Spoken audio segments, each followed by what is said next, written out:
Livid, as always. As always.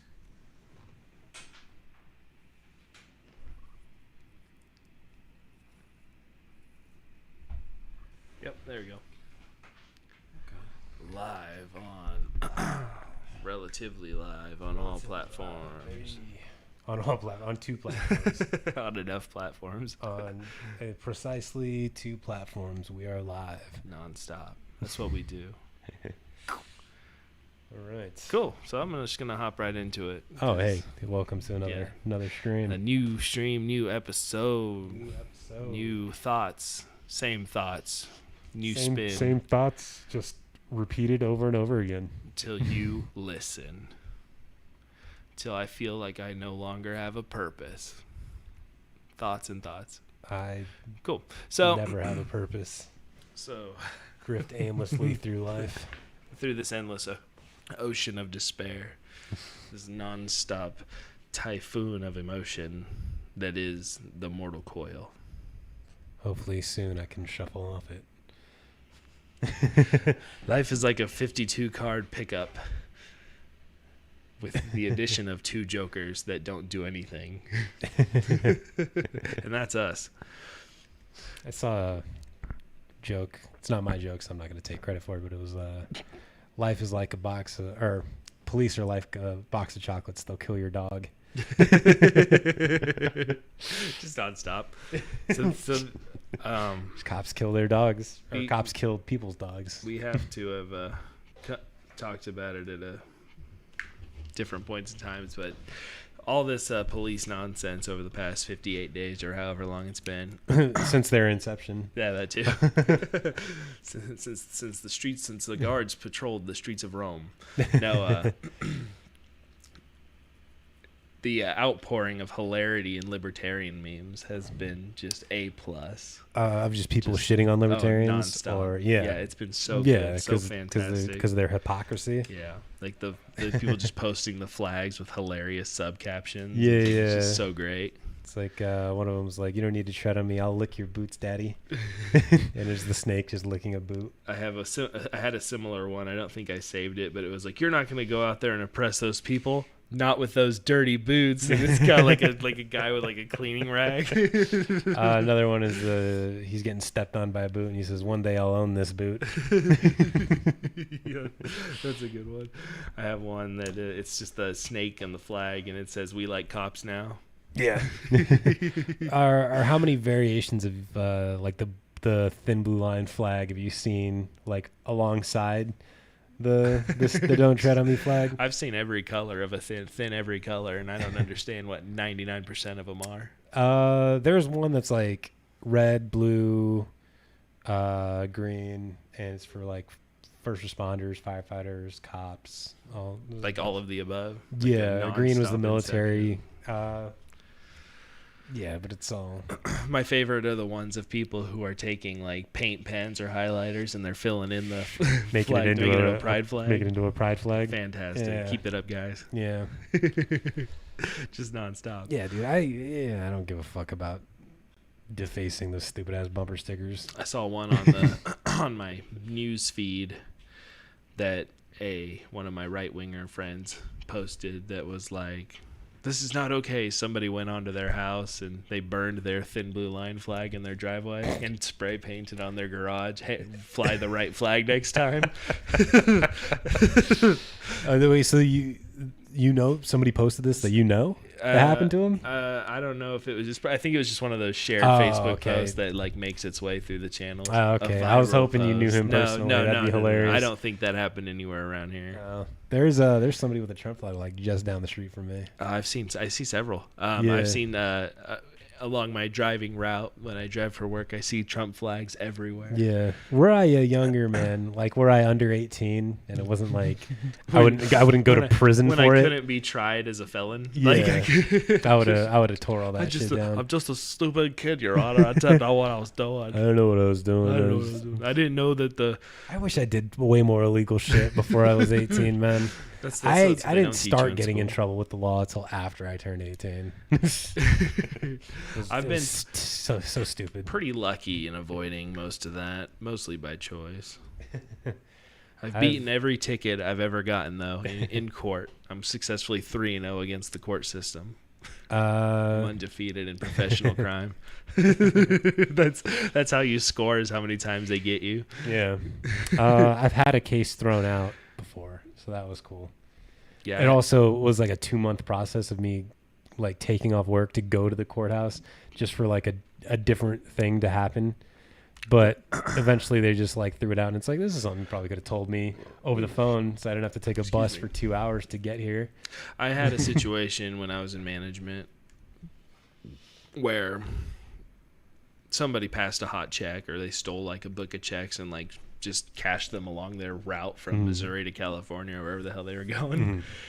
And like I was just supposed to be a witness, which, you know, whatever, I guess. And it was like a 2-year ordeal where I'd get a subpoena summons every 2 months. And I'd be like, after the first 3, I could call in and be like, you guys really want me to come down here? Like, let's be real at this point in time. And it was just this long, arduous ordeal.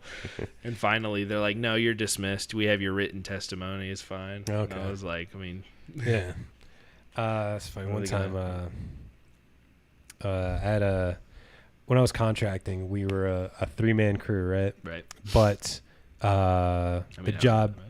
yeah, we were a tree crew doing hazard tree removal in California, and there's 3 of us on the crew, and we were staying in hotels that our job was putting us up in, but they were getting two bed like rooms. So one of our crew members had to stay in a room with like a stranger from like a different crew, right? And that dude was an absolute tweaker.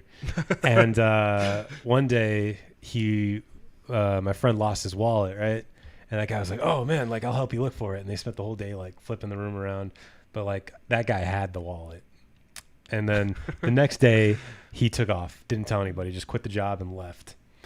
And we figured like, okay, he stole the wallet and then ran. Like that was the end of it. Like a month later, we're at work, right? And my buddy gets a call from Arizona, and he answers it, and it's the Arizona Police Department. Oh, shit. And I guess they pulled that guy over, and when he got pulled over, he gave my buddy's ID, my buddy's driver's license to the cop. Yep, that'll do it. But the funny thing is, my buddy was Asian. He had a really, really Japanese last name. The guy who stole it was like whiter than the driven snow. And so the Wow. cop, they didn't look a thing alike. The cop like took one look at the license and was like, this is obviously not you. How unalike are we talking? Like not Full blown. like full blown, like Damn. not at all. Not the same height, not the same weight, not the same hair color, eye color. This guy is McLovin. Like, I don't know why he thought that for a second that was gonna fucking work. Yeah. You know what's weird? I do see like in the news from time to time where people are like, the reason for arrest was giving false name to police officer. I'm like, how do they know? Like, did they just They just Facebook it real quick. Yeah, they just pull you up on Facebook. They're like, it's like an airdrop situation. They're like, this says you're. That's almost going to be the world we're living in with this facial recognition technology. Oh man, I saw this guy a post online where a guy he was a visual effects artist and he made a mask of his own face and put it over his face. Mm-hmm. Why Like, did he do that? the idea is to evade, like, because it's like in that uncanny valley, so where facial recognition can't quite track it. And that's the idea. Yeah, and then it but then also why would it counts be as his a own- as a Rona mask too. Why would it be his own face though? It was strange. I'll see if I can find it real quick. 'Cause Like should have did someone else's face if it was trying to like beat the system. Have you seen the pictures of the ones? I'm gonna talk a little bit louder here so the mic captures me better. Sure. Let me type that in real quick. Have you seen the ones that are like they're using them in Hong Kong, I think, or at least the idea was to take them there since they're setting up visual stuff and all that right there. It's like all clear, but like it like what's the word I want to use? Like defragments light, so it scatters if you try to take a picture of it or something. Huh. Like that. I don't know. I haven't heard of this. Yeah, I see some of this stuff every once in a while. Do you know a lot about the Hong Kong protests? I actually, because I brought it up, I was going to ask you some questions on it. I know a little bit about it. I don't know. So I don't know much of anything about it, honestly. I have seen some interesting things that I don't have. This is a mask right here. I just remember that one day, everyone was like, "Free Hong Kong," and then like a couple weeks later, someone was like, "Oh no, it turns out this is some sort of like conspiracy." Like, see, I had heard I was that. like, I don't know. I didn't catch the conspiracy part because when Hong Kong started, to my understanding, so I could be totally way off base here. To my understanding, it was because China was attempting to rush the transfer of power, because Hong Kong was supposed to remain an independent, well, a semi-independent autonomous state or whatever until like 2050 or something like that, 2030. And China's like, now we're just going to go ahead and do that right now. So they passed a law that said that that Hong Kong would have to extradite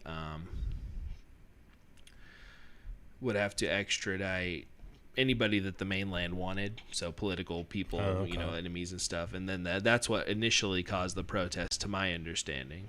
Okay. But see, I didn't never catch none of that conspiracy part. But what I've started to see online is people talking about like it's a conspiracy, like we shouldn't be supporting their protests. Yeah, I've seen people saying that, and I'm like, I don't know. Yeah, I was so lost on it. Like it was like a Trump, like it was another thing to hurt Donald Trump or something like that, or. Oh no, I was getting the other impression that it was actually like a CIA, like a pro America protest to undermine China or something. Yeah, I don't know. I don't know enough about it. Probably shouldn't talk about something we don't know anything about. First of all, that's the only thing we're qualified to do. That's all we do. Is talk about things we have no business talking about. Let's be real for a minute here. Let's see. Anti-government protests have rocked Hong Kong for months. Because I know like they've done like a lot of goofy stuff in there. Like China instilled a pro-unification council and like arrested all the democratically elected ones. Okay, so China's out there pulling a U.S. Yeah. Let's see here. 2047 is when the Hong Kong treaty would end and they would become part of mainland China, theoretically. Let's see here. Because a lot of like the protest tactics that we're seeing in the U.S. have been used out there. Putting the traffic cone over the riot gas. How'd you see all the leaf blowers? Yeah, the leaf blowers. Beautiful. Fantastic. Beautiful. Have you seen the phalanxes, the shield walls? Mm-mm. Oh, people are making their own shields finally, and they're getting into full-on phalanxes, and then they have umbrellas on top of them, so they can't. That's pretty dope. It's fantastic. I remember when I was at the Occupy Wall Street protests in LA, and we had a few anarchists show up with like shields and stuff, and they got into a rumble with the cops, and then and there's a video of it on YouTube. Actually, I was there at this protest, but a guy was just walking around with like a drum, and he just like hit some cop in the back of the head with it. Damn. It was like a little petite lady cop, and he bonked her on the head. It wasn't like anything. He like bonked her on the head, and like she didn't even fall. But then they made like a huge fucking deal about it. Like they took her out on like a stretcher. The paramedics showed up, and then they like the news crews like videotaped it and stuff. And then this one right here, this is from like 10 years ago or a little while. Oh, maybe 3 years ago. I don't want to see. I want to see the picture they posted. I don't want to sign into your thing right now. I don't know if you can see that good from where you're at, but this was from Venezuela when they had anti-government protests, and they had all these Viking shields, they made of themselves. Fantastic. Moral of the story: prolonged, sustained protests work. Yeah, I saw a post from a police department where they arrested a protester, and they were like, "Look, he's got a shield and a gas mask. You think this is a peaceful protester?" And it's like, he's protecting himself from you. Yeah, like the sub caption was like, "Oh, God forbid they protect themselves from the predictable violence coming their way." Yeah, like neither of those things are like an offensive weapon, a gas mask, and a shield. Those are to protect themselves. These things from you. They come so fast that like we often forget, like just things that happened a month ago or 2 months ago when it all started, and like. Remember, the police were the ones planting bricks at protest sites in order to, I didn't know if that was ever confirmed. I think that was. I'm pretty sure it was. But yeah, there were just pallets full of bricks nearby because they were trying to instigate, or someone was trying to instigate. I don't know if it was the police, confirmed that it was the police, but it was definitely suspicious that they were just pallets full of bricks just hanging out, and then. Yeah, there's videos of, people dressed in all black, carrying umbrellas, doing sketchy stuff, behaving very much like police officers. Yeah. So there's definitely evidence to suggest that a lot of the destruction and riots are being instigated by the police.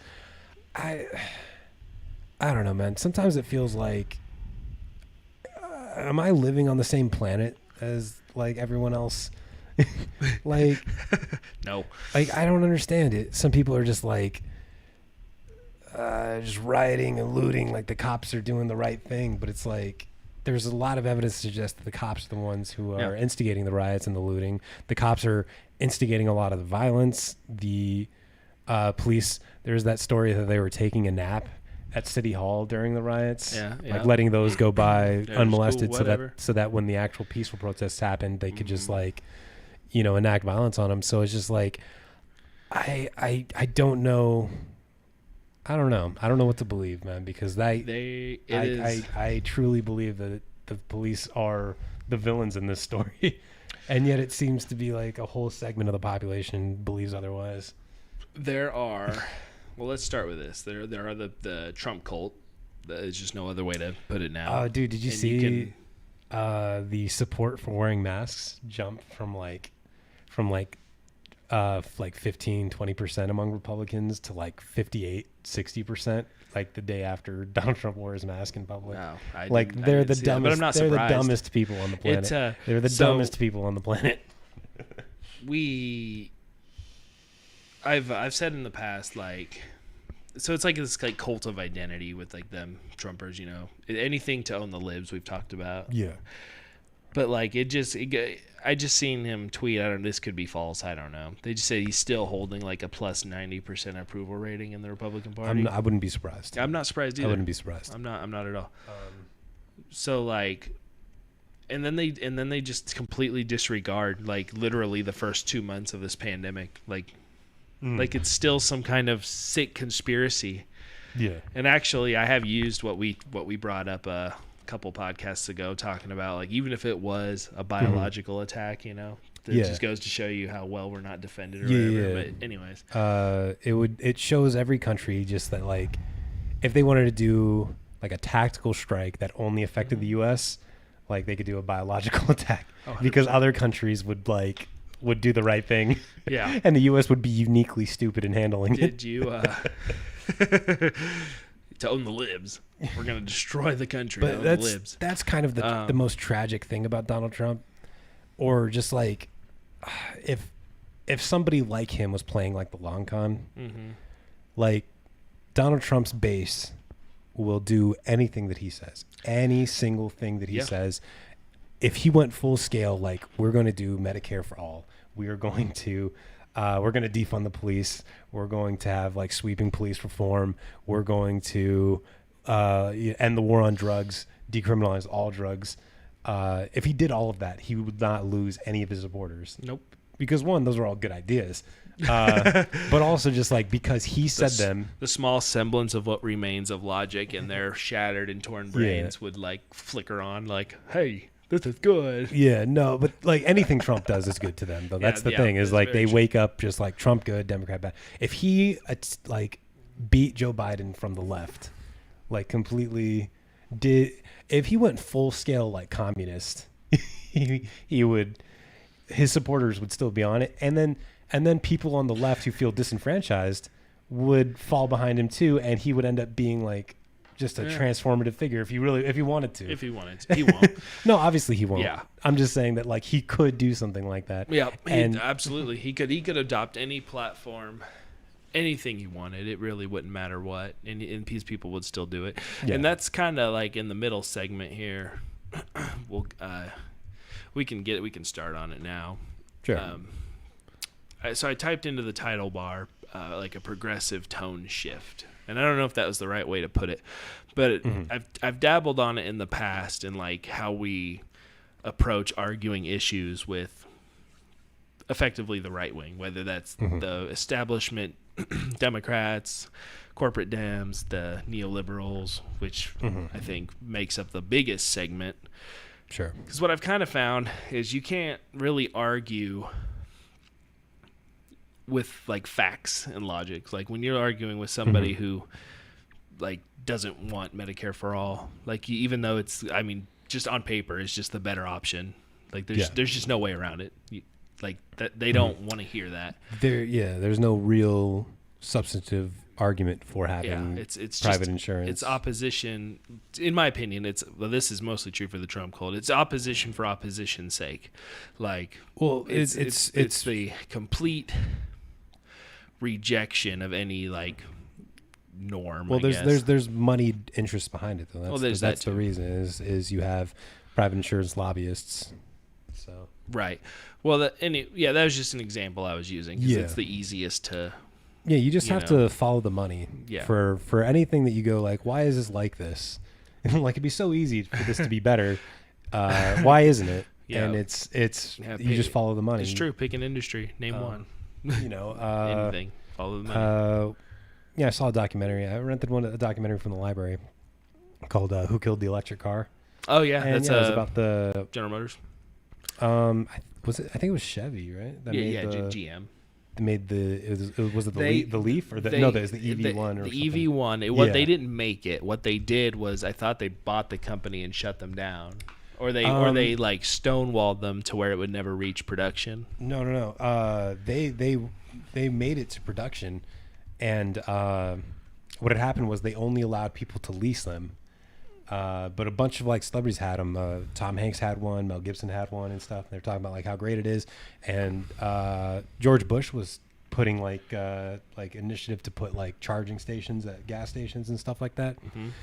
And then once the lease ran out, no one was able to renew their lease, and so they just collected them all.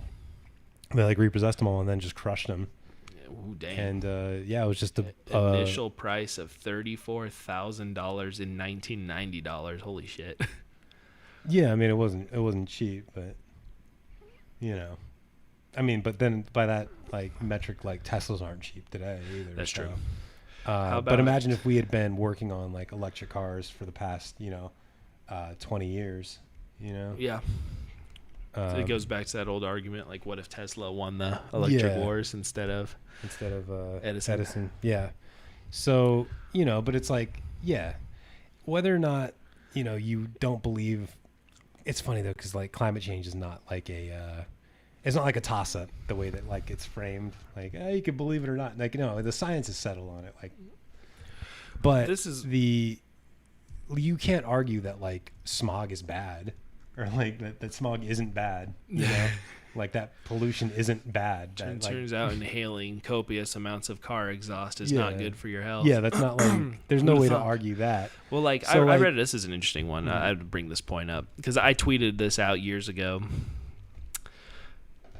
and it was basically like the term. It's like a terminology problem. Like the term in itself has already we've already lost the terminology debate. Like anytime you throw climate change, it implies the ability, like change in itself implies the ability to be wrong. Mm-hmm. Like, and then the paper that I read argued that we should start referring to it as a global pollution crisis because you can't deny that. Like there's no factor of deniability implied in there. I understand that, but then like that's just too vague of a term to the point where they're just like they think it's about like that's fair. Our garbage crisis, which is also real. Yep. Just all of the disposable plastics that are in our oceans and stuff. WALL-E's becoming reality, folks. Yeah. So Pixar knows. I mean, Wally wouldn't even be that. As far as dystopias go, like, I think Wally's got the best one. Everyone's just kind of chilling on their little mopeds, watching TV all day, Dude, and, yeah. and Talking all about like watching menial, TV. menial labor is handled by robots. I mean that's ideally what would happen, isn't it? Well, Or, that's like all the jobs that people like don't like to do. Anything that's like menial. That is what the like the idea of like automation was supposed to lead to, right? Was that like we could replace all the crappy jobs with robots, and people would be able to lead more fulfilling lives in the meantime. Because then they could have the free time to pursue like the arts or philosophy or whatever, or just whatever. Like they didn't have to toil in the fields all day. Yeah. Or in factories or doing whatever. So this and we'll I'm gonna save what I'm about to say for the next little bit, but but yeah, I mean any industry you can point it out to and be like, follow the money. Yeah. Like fossil fuels and GM plotting to plotting against public transportation and for like exactly. to remove the cable car and all that jazz. Or like why we don't have like a high speed rail by this point. I did watch an interesting one on that one. I do offer this interesting counterpoint because I used to be up the high speed rail trains, like the ass on it. Yeah. And after watching this one video, I kind of changed my tune on it a little bit. But it's also I offered a counterpoint that would be equally as effective, and that is like the idea behind the rail. This is a fun one. Is that like because the contiguous United States is actually so big that it's actually not as cost effective as you would think. Number one being there's no public rail lines. Like all the tracks laid down are privately owned. Oh, that's why we'd seize them. Yeah, that's true. This is within the current current system. I get it though. It's funny. But like Amtrak is a public train thing, but Amtrak has to follow certain rules and procedures, and one of them being Amtrak's public, or you mean private? I think they're public. Oh, okay. Supposed to be. Could be wrong on that one too. Fact check me. I enjoy it. I can admit when I'm wrong. But they have to cede control of the tracks anytime there's cargo. Let me see here. I'm going to look at this here. Amtrak, National Railroad Passenger Corporation, doing business as Sounds Amtrak. like a corporation. It's a national corporation. It's a quasi-public corporation. Okay. So it's a state-sponsored corporation operating as for-profit. Okay. So it's kind of like internet providers. Yeah, and utilities. Yeah, utilities. Yeah. Which don't have to be profit. That's another story we can get into in a minute, though. But anyways, so this guy broke it down that he's like all public tracks in Europe effectively are publicly owned, so they can offer cheap high-speed rail tickets, and the tracks are already there.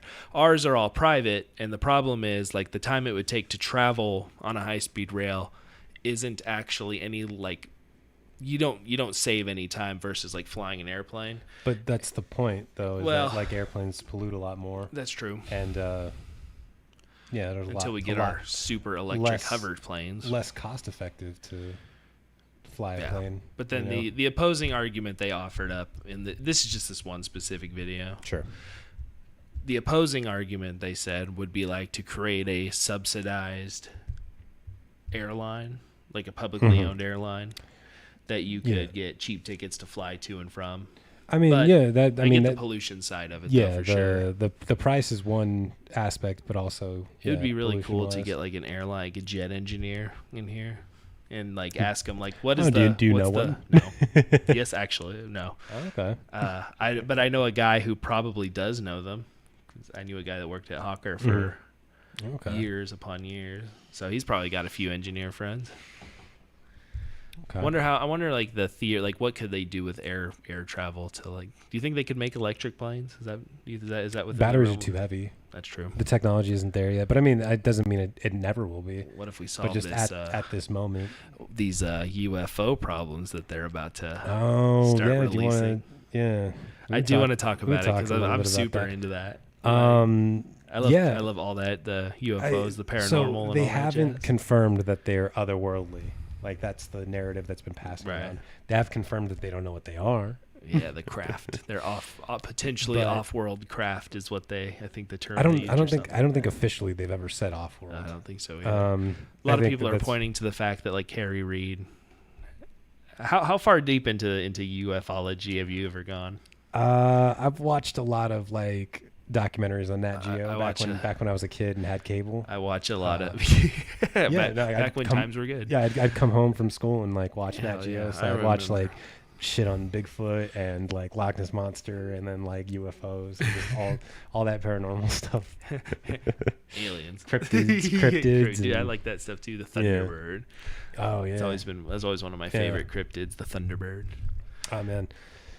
We're coming up on the break though. If you want to stop that this. There.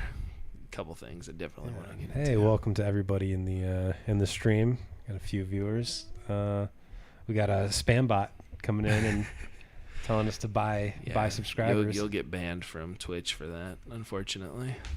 I wouldn't do it anyway. It's like, well, fair. what's the point? What's the point of Yeah.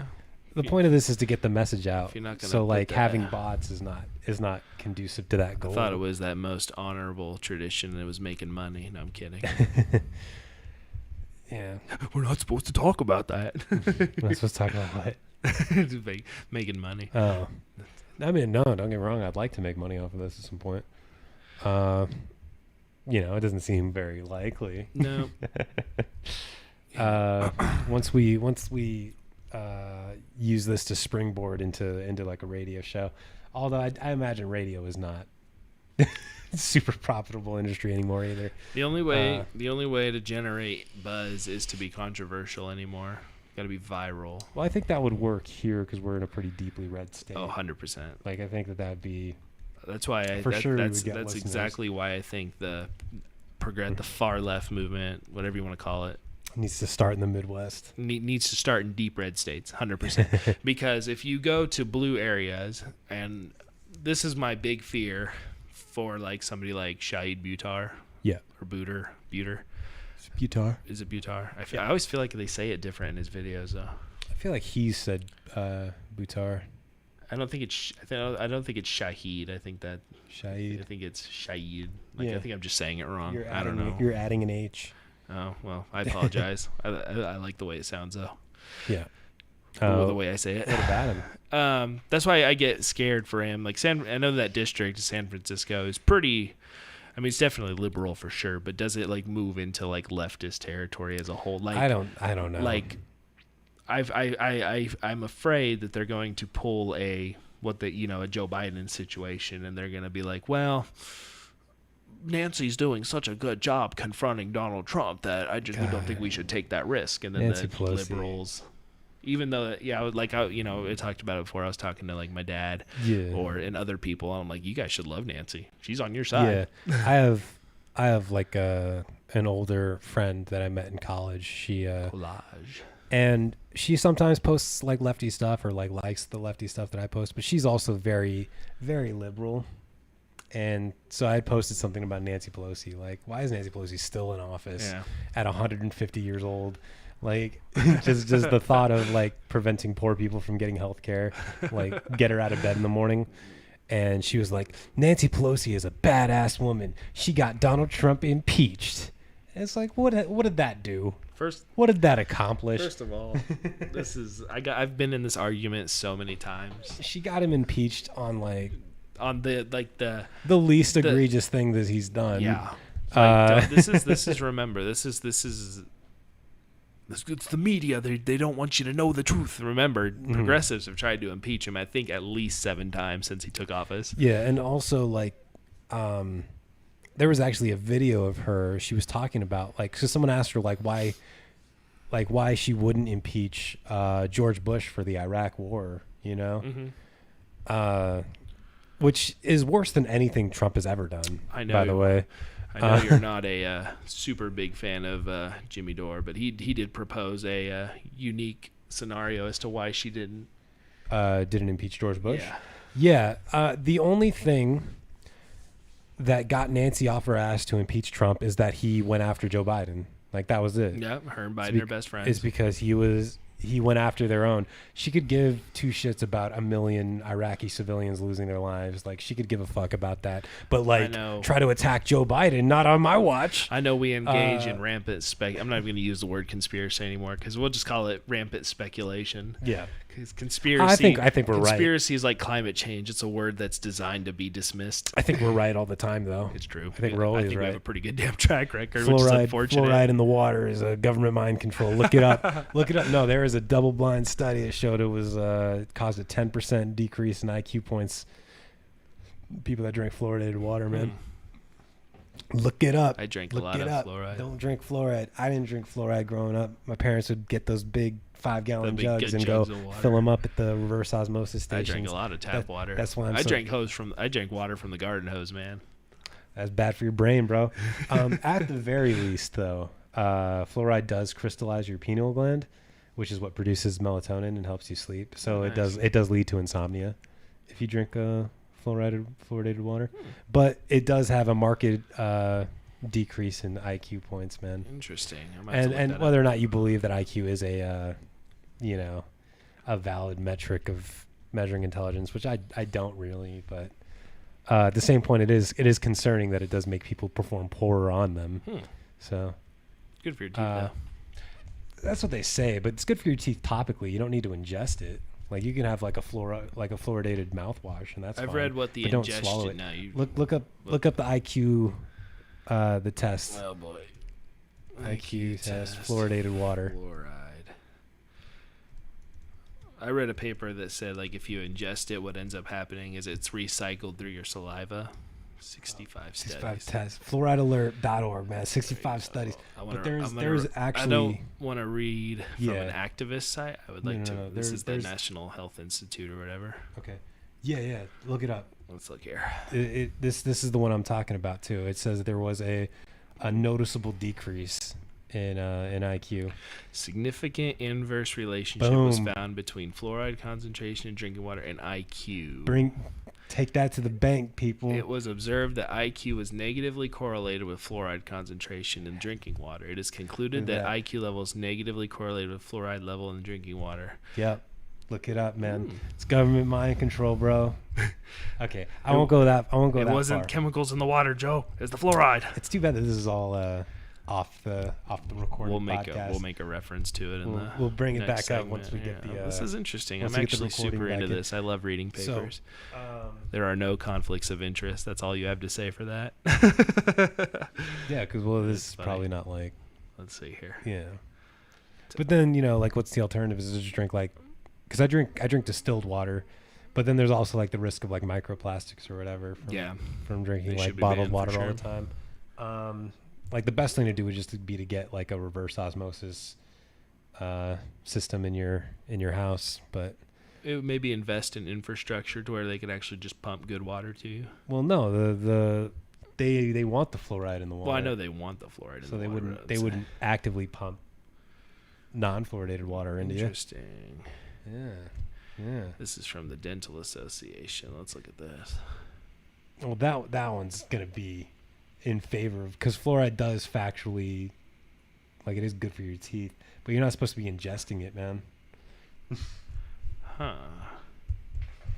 Cool. That'll be something to dig into. I haven't dug into that conspiracy for a minute. It's one of the few that I actually believe. The big one that I thought was funny around here, because I without doing a little more research, I'm not going to change my stance right away. But I definitely, that one piques my interest and makes me want to learn more. So that's a big plus, because usually I'm in my old age, once I'm set in my ways, that's it. You're not coming back from that. Are you pro fluoride in the water? I mean, I was, just from the stated health benefits that I didn't know that study existed. Yeah. So what refutes bad science? Better science. Yeah. But this is nothing to really do with that.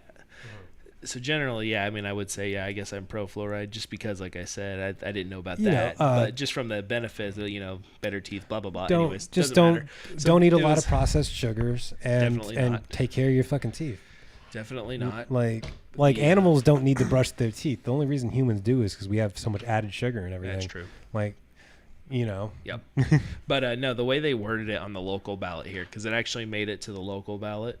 to take fluoride to take out? fluoride out. Ooh. But they didn't put it like this will remove fluoride from the water. They put vote no to accept the proposal, to deem the proposal to remove fluoride from the water as unnecessary. Like, it was like worded in such a ridiculous way that's that the point, is to obfuscate everything. nobody like, I had to read it like 20 times. I'm like, I don't understand what's happening here. So if you vote yes, you're saying no to yes to add fluoride, Yeah. and then no on taking it out. Correct. Like, it was weird. It was weird. Like, that's exactly what it was. It was like this roundabout thing.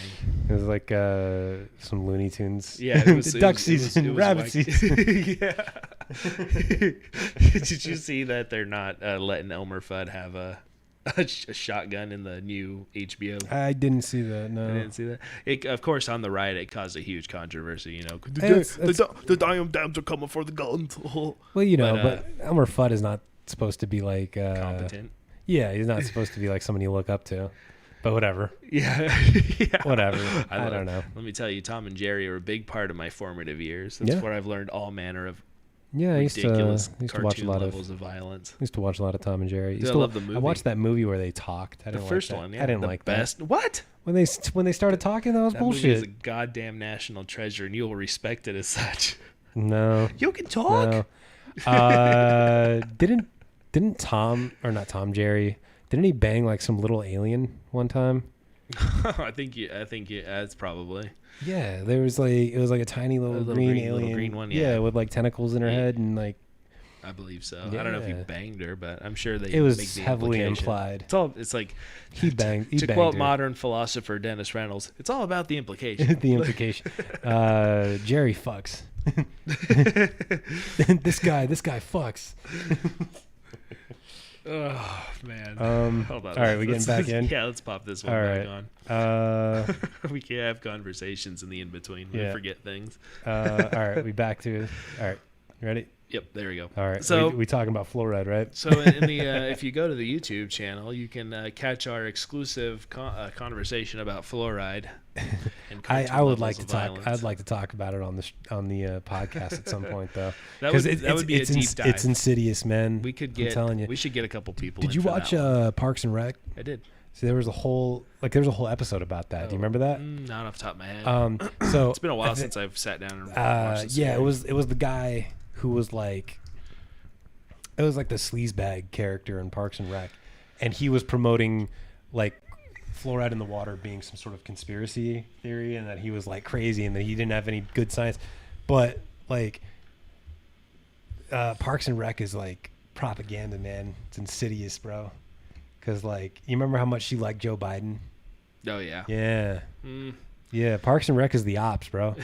It's all to counter. It's all to counter Yeah, us. that's how insidious it is, man. But no, fluoride has a marked reduction to your ability in cognitive tests. Yeah.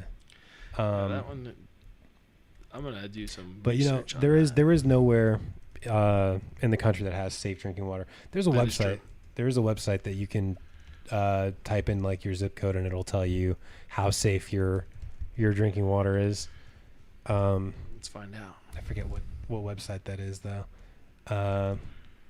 But yeah, it'll tell you like what heavy metals you have like in your area and stuff. I mean just look at Flint, Michigan. Yeah, Flint's You know, big one. like you don't think Isn't that it, you don't think there's other places like that just haven't been like figured out yet. Isn't it like isn't there like 1,200 cities that have like actually worse water than Flint and nothing's happened about it? I don't know about that. I believe so. I haven't heard that, but yeah, something like 30% of kids in Flint are in special ed now because of lead poisoning affected their mental development. I believe that. So I do believe that there's lead in the drinking water pretty much everywhere. There's a plant here that operates almost the battery. exclusively with lead. yeah, I almost got a job there, but I was like, I'm not trying to get long-term lead poisoning Yeah. from this, man. And they're like, no, we'll test you on the way out, and Yeah. you'll have safe levels. But it's like every day because for 12 we hours a day. You live kidding me? here, like so they do blood tests at the doctor's office on children to make sure that they're not exposed to lead. That Yeah, way. you got to put like a filter on your shower too, because you can Yeah. absorb lead from through your skin too. So I have a shower head that supposedly filters out heavy metals. I don't know. I got it for like $20. It doesn't seem legit. Have you ever used soft water? Have you ever had a soft water? No, I hear it's really nice though. Because I have really dry skin. I have family that has that, and it's weird. It feels weird. I mean, if you're used to being showered with heavy metals, like it does feel different. It literally feels, as it says, soft. It's weird. It's very strange. I want to get it for my house though. Yeah, I'd like to get it. Sure. Yeah. Or like just a filtration system. But yeah, I already forgot what I was going to look up on that. But also, so I don't know if you've ever seen this, but there's like something called like baby water that they add. Like I used to work at Walgreens and we sold it, and it's like water specifically made for you to mix with like formula. Yeah. But it's 3 times fluoridated, 3 times more fluoride than regular drinking water. Interesting. And it's like, why is that? Like, babies don't even have teeth, so why would they be drinking 3 times fluoridated? It's because that's where they're at their most vulnerable as far as their mental development goes.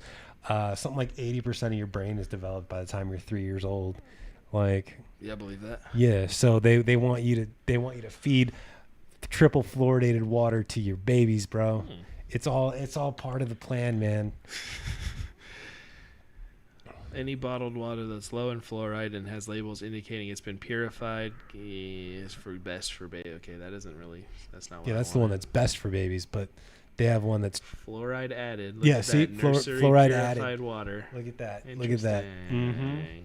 And then consult your physician if using any other fluoridated product. Yeah. Who is most likely to formula feed to? Lower income. I'm telling you, I think I'm onto something. Fluoride added. I think I'm onto something, man. Look it up, guys. There is a study from what was the site that you had? The National Institute of Health. National Institute of Health study confirms that there is a negative correlation between fluoridated water and IQ. Think about it, and they have added fluoride in the baby water. It's all coming together, and then they have Parks and Rec work as propaganda to like. Let's see. We have a refuting paper here, also on the National Institute of Health, with references that I'm not going to go into in this 30-minute segment. Yeah, we could. That'd be fun. That'd be fun to do a full episode on. It's one of the few that I really do believe. I don't think it's mind control, but like the idea that it makes you just a little bit dumber, just to like take the sheer edge off your critical thinking capabilities. Yeah, just enough. I do think that if let's give it just a little bit weight of semblance, I do think the reason they actively work to keep education the way it is to keep people dumb. Or why like there's such a rise in like anti-intellectualism on the right. Yeah. Like how they claim that don't like colleges, people making them feel stupid. They think like colleges are just like these Marxist brainwashing institutions. And it's like, no, dude, it turns out that when you just learn about like history and science, it turns out that everything that you grew up with in your rube town, you boomer, was like completely wrong, Oh yeah, 100%. It's just like I work almost exclusively in sub 6,000 people towns. Yeah.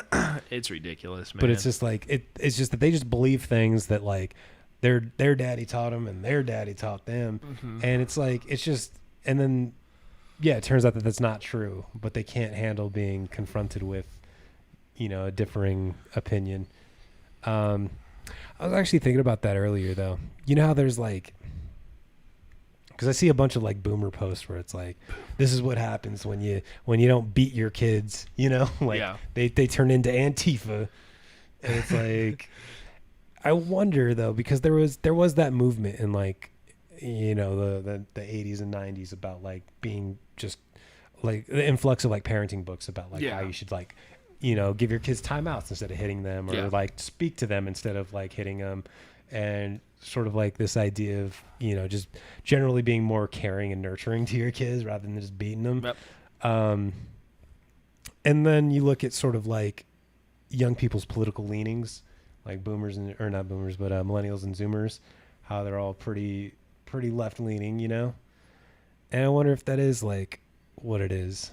It You could know? be. I feel There are like a lot of studies sociopathy done that is, say like yeah. just like even one spank is enough to damage your child's To be fair, emotional I got capability. hit a lot as a kid, and I still turn out the way that I did. But I think just like in general, like It's because you didn't drink the fluoride water. I didn't drink the If you'd fluoride drank water. the fluoride water, that coupled Uh, with systemic beatings would have put you in Yeah. the. There was a picture of like so some dumb boomer comic where this like kid was getting spanked, and they're like, this is what happened when I was a smart ass as a kid. And I was like, oh, is that why you're a dumbass as an adult? Yes. But it's like, yeah, it's just you're just really, when you get like beat for like talking back or for questioning authority, you're really just being taught to be just like a fucking bootlicker from being from young. Yeah, this whole idea of like respecting authority, like But just by virtue of it Yeah. being authority, you know. yeah, it's like no. But it's No. like laws change all the time, and if you're just You someone who can't- follows just like the rules, no matter what the rules are, then it's like you don't really have any sort of stance on anything, what- because something that's legal one day can just be illegal the next, and vice versa. Well, that's what I Just like- think defines the modern conservative movement: just sheer opposition to oppose. And in this Yeah. instance, it's opposing anything that would benefit society. Like, Oh, absolutely. like just that's dragging literally their what feet. it's like. Because I was thinking about this, doing some deep thought problems on it. I wouldn't say problems, but some deep thinking on it. And I was like, that's really, because I was like, what do conservatives really stand for? Like, I mean, realistically, like what at the root cause of it all, what do they really stand for? And it's literally opposition to change. Like it is, they stand for nothing other than opposing change. It's selfishness. Yeah. You know, is what they stand for. Of just like, if I have mine, then it's good. Or even if I don't have anything, like as long as someone's below me, like that's good. Yeah, as long as somebody has it worse than me, I know I'm not so bad off. Yeah. But that's what I mean. Like, it's like the term I've heard a lot is like, why wouldn't you want less losers? It's like that doesn't there's Yeah. always like a subsection of thought for them. It's like, it's not that anymore. It's like, well, they have to work just as hard as I do. They, you know, all these little extra things Yeah, that add like extra layers and barriers of entry. You know, though, it's like conservatives don't ever actually look at the big picture until it affects them, though. Yeah. And Nancy Reagan is like a great example of that, because like she was staunchly against like stem cell research until Ronald Reagan got Alzheimer's, and then she completely flipped her position on it. She was a big anti-LGBT activist. yeah, like yeah. she hated it until her daughter turned out to be lesbian, and then she completely flipped on it. And that's all it is. It's just their inability to put themselves in someone else's shoes. It's just as soon as it affects them, then they'll switch on it 100%. Like it's just this idea of just like I have mine and that's it. That's all. I don't care about anyone else. Like So that comes to one of the things I threw in the show title. So arguing with those kinds of people will usually get you nowhere, unless you're like a sadist and you enjoy the grind. So like one of the things I thought about was like just like a changing of the way like we fight back with our ideas. Like instead of like engaging in direct argument, like mix it up and like just use their tactics against them. just lie. Yeah, no, not lie. And I mean that's their tactics though. That's true. Is that they'll just flood the airwaves with so much misinformation that like you're playing the defensive now, and Yeah. you're just having to constantly like I guess- be like that's not true. Like that's not true. AOC didn't say that. Yeah. Like that's 90% of my conversations online is just like it's AOC next to like just some gibber, like Yeah. essentially just a blonde joke but repurposed to Yeah. being AOC, and then every comment is a bunch of like dumb fucking Oakley wearing white dudes like fucking this close to the fucking camera, just going like, oh, she's so dumb, and it's like she obviously didn't say that. Like this is like a 30-year-old blonde joke that you've just put AOC's face over. I got into a conversation one time out in a little town of 500 people maybe, Mm-hmm. but we were talking one guy, and one guy's like, I told him I was Bernie guy. This was back when Bernie Mm-hmm. decided he still wanted to be president. Yep. And he's like, I don't want him or AOC anywhere near the government. They scare me. And I was like, I just want to have a conversation. I was like, I'm not going to scream at you. I just want to know why. Like, what scares you exactly? He's like, oh, no, I'm not going to talk about it today. And I'm like, okay. No, it's nothing. It's Yeah. but that's all it is. That's what propagandists That's what like Goebbels said, just like repeat the lie long enough. Yeah, and people eventually will it'll become true. Yeah, so like all you got to do is just that's such an effective tactic, especially for these dumb people who don't fact check shit. It's like, yeah, you just put AOC's face over like some stupid quote that she never said, and just do that a million times, and eventually they're just like, yeah, she's so dumb, and it's like, why? Why is she dumb? What did she say that was stupid? Yeah, I like she just is. I like She's just dumb. Double speak too, where they're like, they like make fun of her for being like working class, being like a bartender being or whatever. Bartender. But it's like, aren't Democrats all these like stuffy elitists or whatever? Like, and you're gonna shit on this girl who's like a working class girl. That's exactly what I mean. And like, it's just like it's this opposition for opposition's sake. It exists to do nothing but oppose. Yeah, it's just obstructionist. It's just holding back like human development, honestly. Because go back to like stem cell research. The only reason we weren't like, who knows, like the strides we could have made if we'd been researching it from the get-go. But it's the only reason we did it is because of conservatives and what they considered to be like the soul. Correct. Yeah, I mean, this one's a little more from my roots, but I still to this day think that the worst thing George W. did was do a complete block in federal research to stem cells. Yeah. Obviously, I know the Iraq War and Afghanistan wars are fucking awful, but this is like, I think they're three separate issues, but like, it's just one of they're those, all bad. Yeah, don't get me wrong. I feel like the blocking of funding to stem cell research is hypothetically like a bad thing, because it's like, well, who knows how many like people we could have saved, how many diseases we could have eradicated. Right. Versus like the active killing that resulted in the Iraq War. I think I spent a very good portion of my life like being techno driven, like super into like this issue of like science and futurism. This like tackling this issue of like automation and things like that. So I spent a good chunk of that. Like I was like, science can cure all of our problems. Like we just have to believe. Yeah.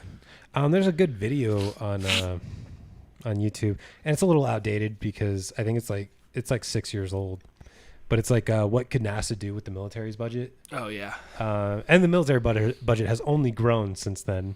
And NASA's budget has been shrinking steadily. I remember when they, all the stupid memes that came out. What was it? Obama, I think, was like the first president to expand NASA's budget since like, I don't know. I could be repeating a shitty meme myself, but long story short, like it was what they used to fund the Curiosity rover on Mars. But NASA gets so much less funding than the military. It's by factors, like it's crazy. Like, it's pretty crazy, and it's just NASA's like budget's like $2 billion, if that. But like, imagine, man, like just the things that we could have done just as a society if we were more education focused, if we were more science focused, if we were less religion. And it's not even like religious, because honestly, I used to have a funny one. What you believe about the soul, though, is that like you think that God is just blindly putting souls into petri dishes. Like you don't think that he's got more foresight than that. You don't think he's smarter than that. Like you're talking about the perfect omnipotent being.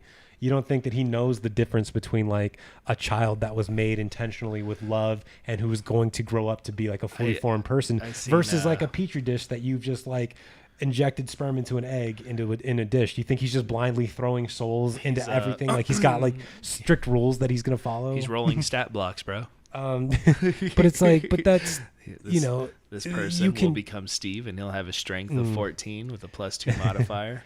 But I think you can reconcile your religious beliefs, your spiritual ideas with science and not have them, in conflict. It's just that the dumbest people who, honestly, I don't even know if they've read the Bible are the loudest about it, They haven't. And there's a good scene in the movie Paul. Have you ever seen Paul? No, Seth Rogen plays a alien. And then it's Nick Frost and Simon Pegg, Shaun of the Dead is what I was gonna say. That's who he is. Yeah, that guy. That movie was a documentary. You didn't know that? What was your name, sir? It's first name Sean, middle name of the, and the last name Dead. That's him. There's a really good scene in there where they pick up a hardcore pastor's daughter, like super biblical and all that jazz. And she's like, "Oh, I'm having a faith crisis." I'm summing this up horribly, but bear with me. And he's like, "No," he's like, "I don't challenge your faith. I just challenge the notion that your God created an individual species."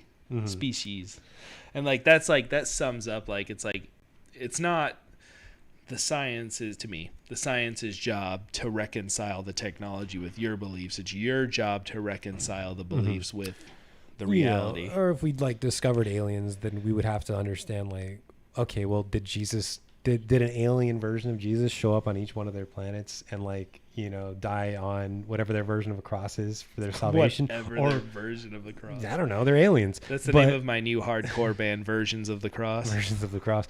But, like, you know, are all aliens, like, doomed to hell, or did Jesus individually, you know, die for all of their sins? Yeah, exactly. You know, I don't know. How reconciliatory do you want to get? Or would the existence actually attack the New Testament version of Jesus, and that, like, being the son of, he should have known and made points about that? He should have mentioned, oh, by the way, guys, there's other things out there. You know those pyramids down south of here? Let's I reject the notion that the pyramids were built by aliens. Well, it's inherently based in white supremacy. Is it really? Yeah. The idea that, like, indigenous cultures were incapable, like, anyone who's not like that's the whole idea. Like, Egyptologists have a pretty good idea of how the pyramids were built. Yeah. I think a little known paper came out that showed how they moved the blocks. Like, it was like with a log, and they would wet the sand and roll it over it, because the sand would smooth out when they rolled it or wetted it or whatever. Yeah. And then it is also possible too, because, like, there's a geologist who studied the Sphinx, and he got big on Rogan, but I thought what he was talking about was fascinating. But he's talked about how, like, there was actually severe torrential rain several thousand years prior to where they think it was built, and if at that time there would have been an abundance of water, and would have made it more likely that they could move those blocks at that time too. The Sphinx is like 10,000 years older than the pyramids, something like that. Yeah, it's but yeah, you know why the Sphinx doesn't have a nose, right? I feel like I've heard this, but because it was a black nose, so, like, Europeans blew it off so that they could, because they didn't want to admit that black people were capable of. They smelted iron before the Europeans, bro. Yeah, but that's the whole idea of, like, you know, the pyramids in Egypt or the pyramids in, like, Mesoamerica being built by aliens. Oh, and beard, missing nose and beard is all just ideas rooted in white supremacy. Think about it. Not to get hotep on you, but it's the space meme. It's all white supremacy, always has been. Yeah, pretty much. But yeah, my buddy, he wrote a children's book because he's black, and he wrote a children's book about, like, just different histories of, like, black civilizations and things like that. It was his idea that if, like, black people knew that their history didn't begin at slavery, that they come from, like, long lines of, like, civilization, like there's a library in Ethiopia that was even bigger than, like, the Library of Alexandria. You know, one of the biggest mysteries I have about Ethiopia that I want to know, does that church there really have the Ark of the Covenant? Have you heard that? I've never heard that. You've never heard that? There's a church in Ethiopia, and they have long made the famous claim that they possess the actual Ark of the Covenant. I've never heard this. But did you know that Ethiopia was the first Christian nation? Yes, I did. I actually learned that a couple days ago, actually. Really? Through random research, I came across a paper written on it. Okay. Yeah, that was also mentioned in my buddy's book. If I ever find out the title of it, I'll bring it up on stream, because I feel bad, like referencing it. Yeah, but not get the name. We could read it on. It is a children's book. I don't know. There's a lot of good children's books. The Places You'll Go. The Ark of the Covenant, though, man. Yeah, back when I used to watch, like, a lot of those alien things on Nat Geo, they talked about how the Ark of the Covenant was like a nuclear weapon or whatever. If you ever opened it and, like, looked at it, what if it's an alien spacecraft power core? I don't know. And that's why it kills people when they touch it, because it's actually irradiating them. Yeah, exactly. Like, you heard it here first, folks. They said that a lot of, like, effects that are described in the Bible are similar to like radiation poisoning. You would like lose your hair and your nails and stuff like that. Yeah. Ethiopian Orthodox Tewahedo, I could be saying that way wrong, church. They claim that they have They the Ark of claim the they Covenant. have the Ark of the Covenant. Yeah, doesn't the Vatican have weird stuff in it too? Yeah, like, doesn't it have like the Book of Satan They or have something? catacombs and all kinds of weird stuff underneath. They have like the Devil's Bible in there or whatever. I love. First of all, I'm gonna start here. I love demonology, like all that stuff, like the deeper mythologies of Christianity. I mean, it's all very like weird. Yeah, there's a You lot. know, there's a lot of like stories in weird there. blood rituals that go on, and like that you don't hear about. or like, isn't that how they like choose the Pope? They have like a bunch of names and they like burn them. And They then, like, whatever burn 'em one and doesn't burn is like the new Pope or whatever. It's when it burns a different color smoke is the one they pick or whatever, something like that. Yeah, that's so weird. It is right? weird. Like that's some like witchcraft shit. It is. Oh, did you know there's like a subsect of like Judaism where after they like circumcise the baby, like the rabbi will like suck the baby's dick? That's weird. Dude, I didn't believe it at first. I surprised. saw somebody share like something about it, and I was like, oh, this person's like a anti-Zionist, like slightly anti-Semitic person. Right. So I was like, I'm not gonna believe this. But no, it turns out New York was trying to push a bill to ban that practice because like 50 babies had got herpes from it. Damn. And but it's a real story, man. And it's like, that's so weird. Why would you do that? Yeah. That's very Why strange. are you sucking baby dick? Yeah, there's a lot of weird, like occult stuff that goes on, where it's just like I don't necessarily believe in any of this stuff, but like it is weird that they do it. Like, you ever heard of like the Bohemian Grove or whatever? Yeah. Yeah. That's where Alex Jones got famous, was proving that existed. Well, I even before I had ever heard of Alex Jones, me and my buddies would get like really high and watch like Illuminati documentaries on YouTube and stuff, and get real like freaked out about it. But yeah, like I guess someone had like snuck a camera in and like recorded something that was going on, and they were like, you know, doing weird worshiping dances around a big like owl, and it's like, that's weird. Yeah, that's strange. That's like odd. so the latest, since we're on the topic of like strange like things and watch. I watched the documentary about Skinwalker Ranch. Have you ever heard of that? No, that's a show on Netflix, isn't it? Isn't it like? There is a multi-episode show that I did not watch. I just watched the documentary. It was made by this guy, Jeremy Corbyn, I think is his name. Jeremy Corbyn is the guy from England. Jeremy Campbell, maybe. Jeremy Corbyn is like the Labor Party guy. I don't know. Some. I the could find UK. his name if I cared to. The point is, he makes UFO documentaries. Okay. Okay. And he did a documentary with this investigative reporter from Las Vegas. Okay. And it was about Skinwalker Ranch, which is this plot of land out in Utah where all kinds of paranormal things have happened. Okay. And so like I'm all up in the paranormal and whatnot right now just because. Okay. So what about it? Just creepy stuff that's happened out there that there's like no explanation for. Like what? Like cattle mutilations. But like the thing about the cattle mutilation on like one of them was like all the meat had been surgically removed. Like they brought in some forensics. No, so I've seen something like that when it was about like the chupacabra and stuff, and you know, well, it turns out they're that, all over Mexico.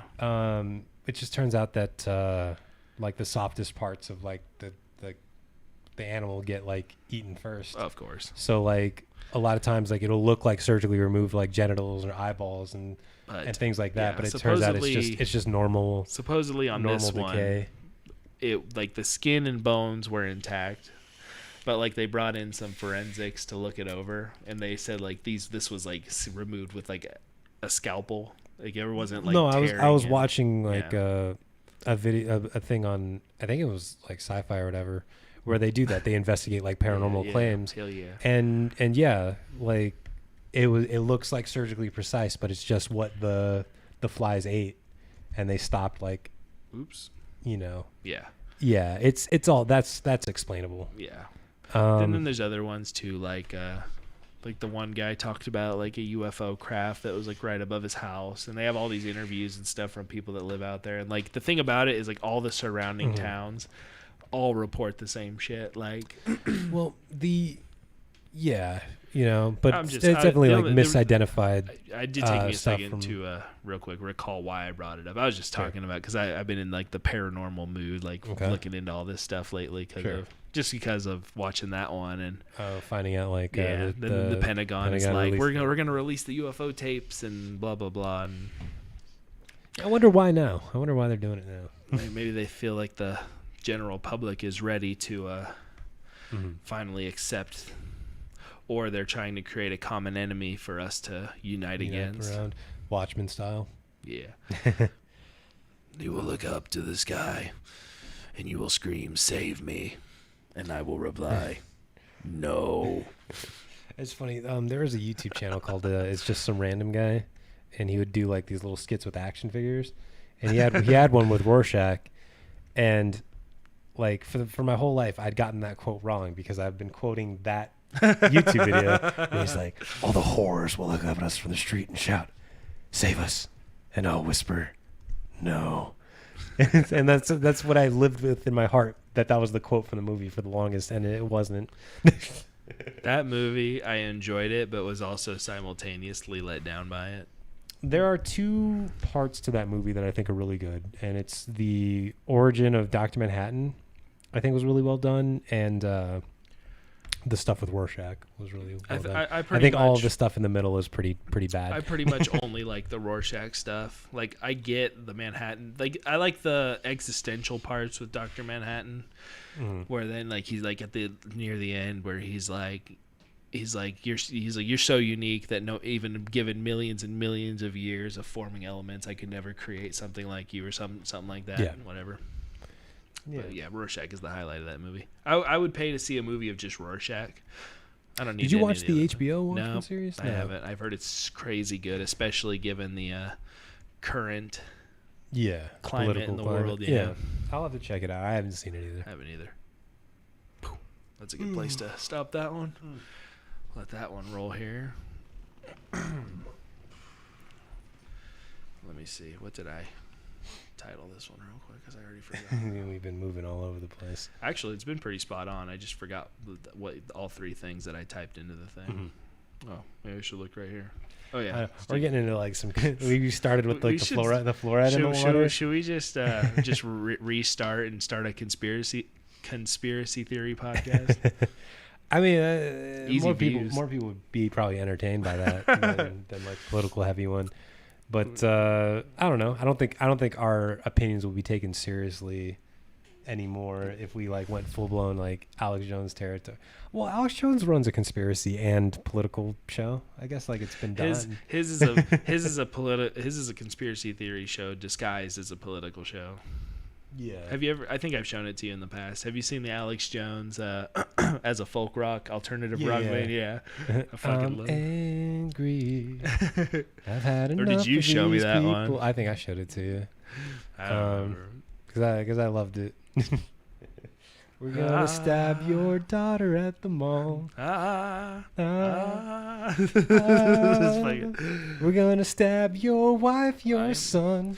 I'm gonna write that down though. That term earlier, versions of the cross. I'm gonna fucking. Just band names. Hell yeah, dude. Potential band names.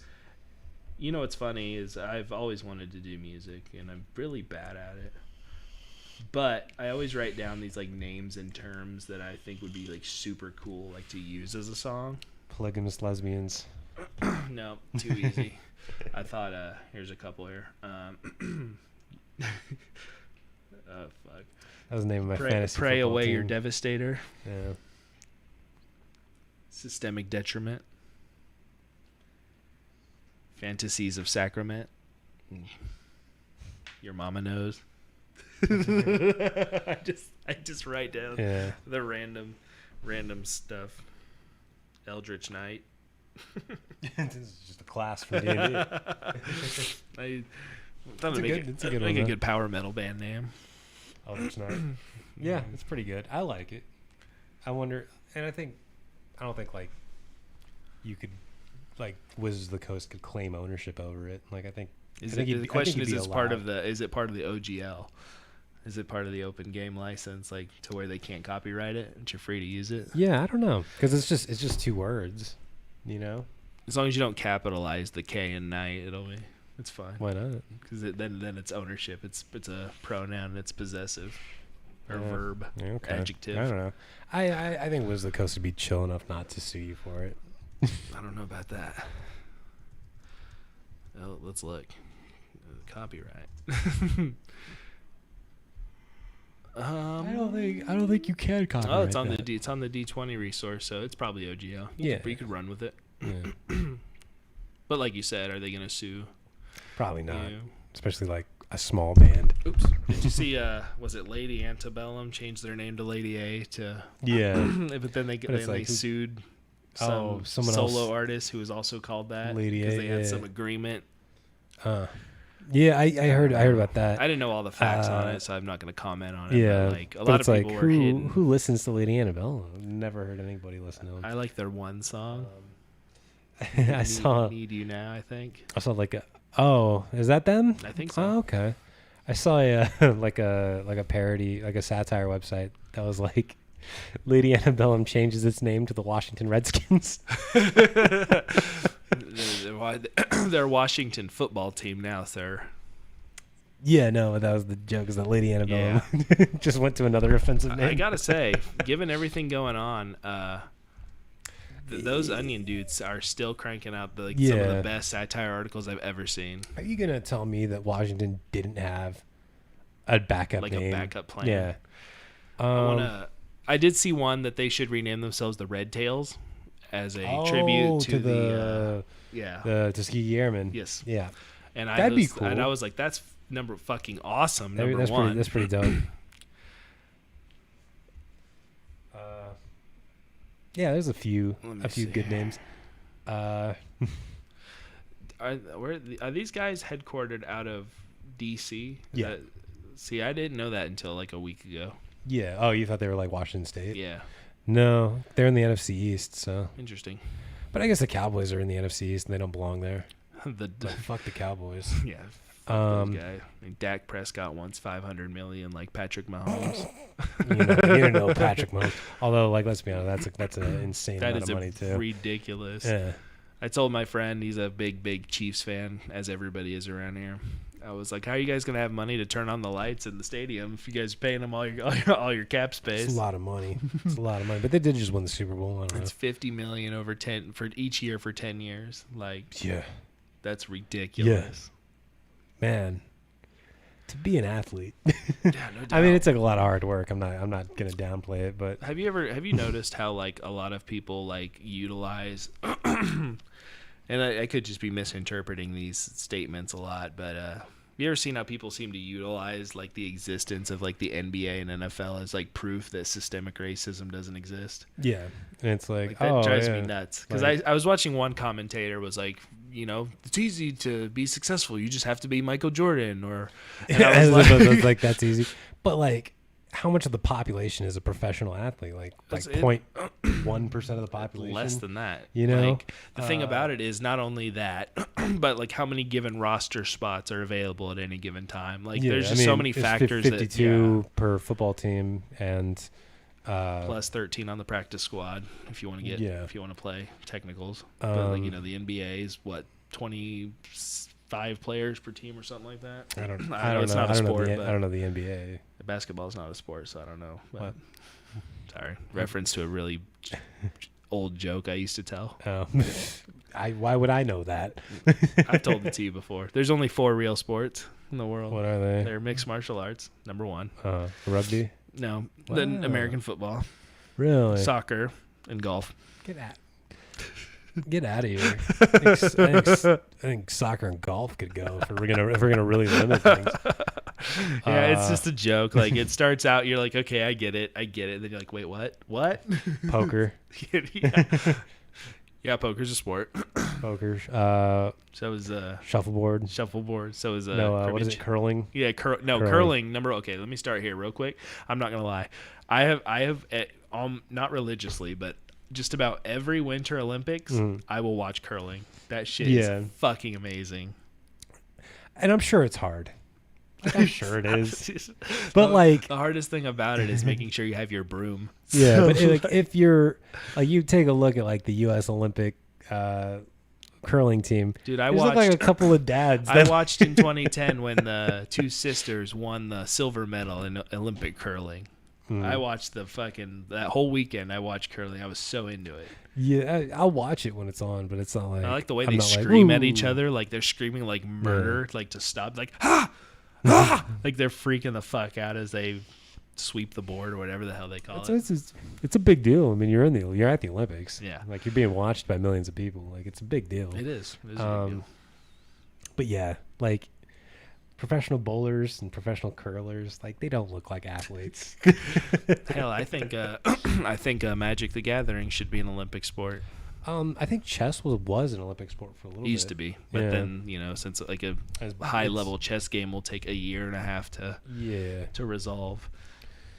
Yeah. That's why they put them timers there, though. Magic the Gathering, maybe. I don't know. Dungeons and Dragons should be an Olympic sport. There's no way you don't win. Yeah, you have to navigate a set dungeon. You have to navigate it successfully as your team. That's not good. Yeah. Competitive D&D, that doesn't sound fun. Competitive D&D. I'm gonna type it in right now and see what pops up. I mean, there's Adventure League, but it's not. Yeah. Yeah, but The it's not really competitive the D&D. Pathfinder Society. Only way you could do like competitive D&D would be just like combat oriented, and that's the worst part of D&D. It really is. Yeah. D&D Championship Series was a yearly championship run at GeoCon between 2008 and 2013. Or 97 and 2013. Yeah, how do you don't win it, Dan? How do you play? I don't know. Pre-generated characters were provided.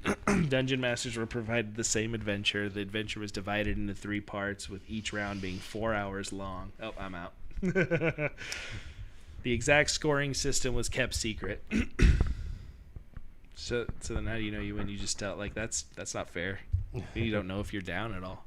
Yeah, I don't know. This ran all the way to 2019. That's ridiculous. Did you want to do another segment? Yeah, we got one more. Okay. Just it can be a short one. I know it's getting a little bit up to that time. Getting a little late. So, one last thing that I thought we'd bring up. But anyways, I guess I do want to go back to one quick bit because I did get off track hardcore. But so like, just giving credence to the idea, do you think like as a rule, like progressives should like change the way they present the ideas to independents and right wingers? Like obviously facts will get you so far, but like just delivery of the message. So like, do you kind of see what I'm saying? Like try to find new ways to. Yeah, I've seen the sentiment before Yeah. where it's like, you guys calling Republicans stupid is why we voted for Trump, or something where it's like they use like liberal condescension. See, I guess I'm looking at it more the opposite way. Instead of saying like, well, here are the facts and this is why this is true. It's like, no, you're stupid for not listening to, like, you think we're supposed to we should bully them into because they're gonna come at a strong bullying tag. Like, why not meet fire with fire? Because Headbutt. I think this has been like proven psychologically Boxing too, is that gloves. when you like attack somebody for their beliefs, they dig into them harder or whatever. Yeah, I feel like I don't know. that no matter what. That's kind of the problem. Though. I don't know. I don't know either. I don't know how to explain to somebody that you're supposed to care about other people. Like, I don't know how to. Like I don't know if you can learn empathy when you're older. That's the issue. You should get a psychology major in here. That's why I was touching on it earlier, is that like the idea of like raising your kids like a certain like with like understanding and compassion and patience and stuff could lead to them being more empathetic people, because I do think that like sociopathy is a like, I don't think you're born a sociopath. Like I think that has to do with how you're raised, factors, you know. Did I tell you about that study about like rhesus monkeys? Did we talk about that last? I don't think so. So there's a study that they talk about in every sort of like introduction to psychology course. It was really like inhumane study, with like Reese's Monkeys, and they like took the babies and away from their mom. Yeah, I mentioned this, right? We talked about this one. And yeah, when they were, instead of their mothers were raised by like a wire rack with like a bottle on it, they couldn't reintegrate into society. They were violent and they were antisocial. Yeah, I think that if I don't know, if you raised your kids with like love and understanding and things like that, they will grow to be more empathetic people. I think once you're already like a 50-year-old adult and you're an evil bastard, I don't know if there's anything I can say to you that's going to change your mind. That's why a lot of times I'll have to argue leftist positions from a position of economics, you know, because that's the kind of thing that will like get through to them. Framing it to them.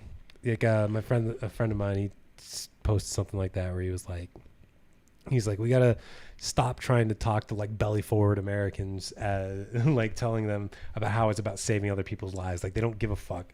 But if you explain to them that the economy will also be hurt by 1 million people dying, you know, or if you explain to them that the sooner we get over this, the faster we can open up businesses and your stocks will go up, then maybe you can actually get them to start wearing masks. Because they do not care if other people, if they kill somebody, they don't care. So I asked a libertarian friend of mine who runs a business what it would do for them, since their major competition is gigantic corporations with huge purchasing disparities between them. I said, what would it do for you if the government subsidized your payroll and took it over for you? And he's like, oh, that would be amazing. But then, of course, he's like, but then where's that money going to come from? And I was like, well, I can give you a quick 5-minute rundown of why that's not a not important question. And he's like, I tell you what you should do. Tax the automators. He's like, use that money to help me compete. And I was like, yeah.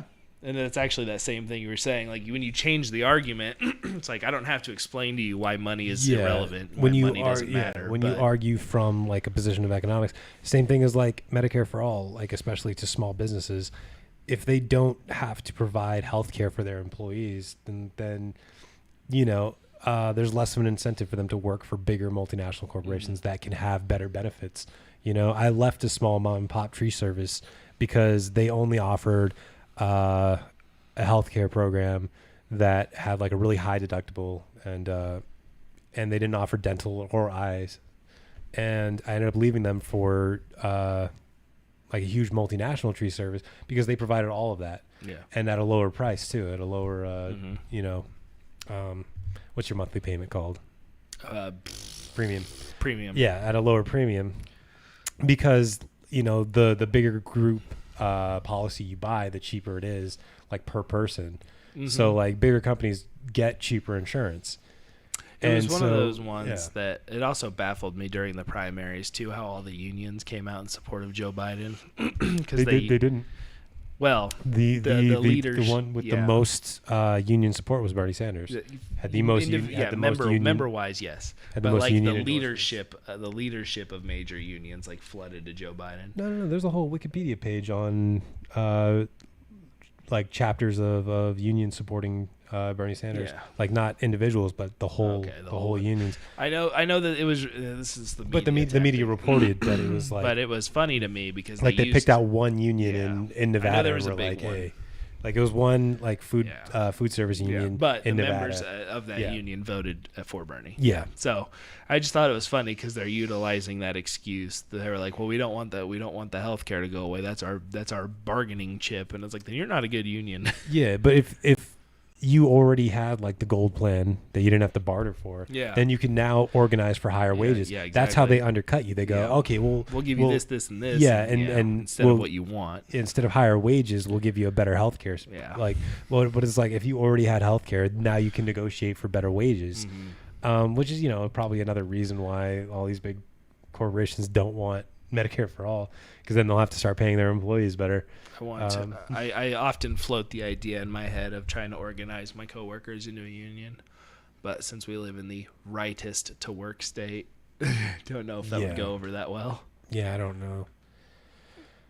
know. We need to do something to empower unions. You know, they don't have a minimum wage in like Scandinavian countries because their unions are so strong that they just negotiate their own wages every couple of years. That's kind of always been like, I'm pretty pro-union. I think everybody should organize where needed for sure.